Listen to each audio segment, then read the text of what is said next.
This is Stephen Janis reporting for the Real News Network in Baltimore City, Maryland. Policing and money are a volatile mix, and nowhere is that more evident in Baltimore, where conflict over overtime has spread to City Hall. For years, the Baltimore Police Department has justified spending tens of millions of dollars on overtime due to a shortage of patrol officers. It's extra funds on top of a steep, already $500 million budget. Spending that means $1 out of every $4 goes to police, while the city underfunds affordable housing, schools, and summer youth jobs.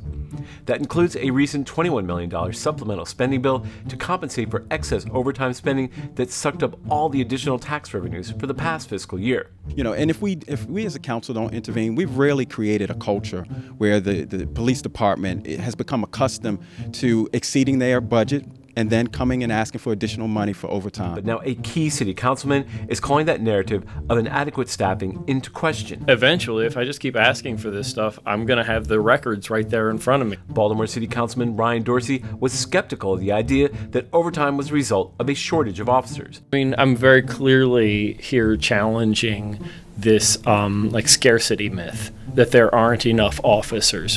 Which is why he asked for these documents he shared with the Real News that reveal a huge gap between the number of officers on the city payroll who are supposed to work patrol and the number of officers actually who are assigned to the streets every day. I'll say it again, that budget has 1,725 officers, sergeants, and lieutenants budgeted, at least 1,525 of whom are staffed. So they've got hundreds and hundreds and hundreds more budgeted and staffed than what they need for this specific purpose of staffing the patrol shift schedule. The documents show in detail each shift through the city's 9 police districts. So the Real News analyzed the numbers, and we found that out of the 1,700 budgeted positions for patrol, only roughly 900 officers and supervisors are assigned to work patrol weekly. Police apologists and boosters, claim that we're talking about heroes, and that the backbone of a police department is patrol and all of that. We have to recognize that there's a very clearly established culture where working patrol is a highly undesirable assignment. Which raises the question, where are the rest? Dorsey says that's a question he has posed to the department. Any and all necessary information, whatever they need to provide me in order to account for the whereabouts and assignment and status of every one of those 1,725 positions. A problem he thinks is tied to a culture inside the agency that ignores patrol. But we wanted answers to Dorsey's questions, so we went directly to the top.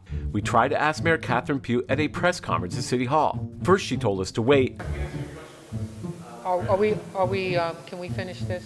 Any questions as it relates to this? Thank you. Okay, can we finish, please? And then she wouldn't answer the question, but told us instead to ask the police department. Officers budget and only 800 assigned at any given day. Well, let me just say this. We froze police positions in this city long before I came here. 2 years of freezing police positions. So police positions have been frozen. I unfroze police positions in this city.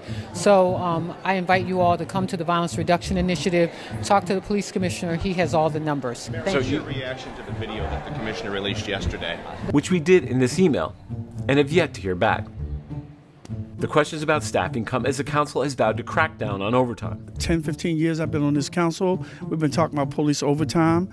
I mean, it's like they have an open checkbook. Last week, the Real News reported on a proposal by Councilman Leon Pinkett to force the department to report overtime spending monthly. Some people will ask, well, why are we doing this and why is it necessary? When we look at last year's fiscal budget, even prior before it got to the council by our first quarter milestone, the police department was already $17 million in the deficit as it relates to overtime. His idea, a sign of frustration with the agency that garners the biggest share of the city's budget, roughly $500 million, but yet can't rein in spending. We need someone that can manage that budget and have it inside of finance, where the finance people can set their budget and make them live within their means like every other agency. For now, Dorsey says he will continue to press for answers, even if it's unclear that anyone at City Hall is listening. If you don't get what you want, how are you going to vote on this $21 million appropriation? I'm not voting to support that $21 billion appropriation under any circumstances. This is Stephen Janis and Taya Graham reporting for the Real News Network in Baltimore City, Maryland.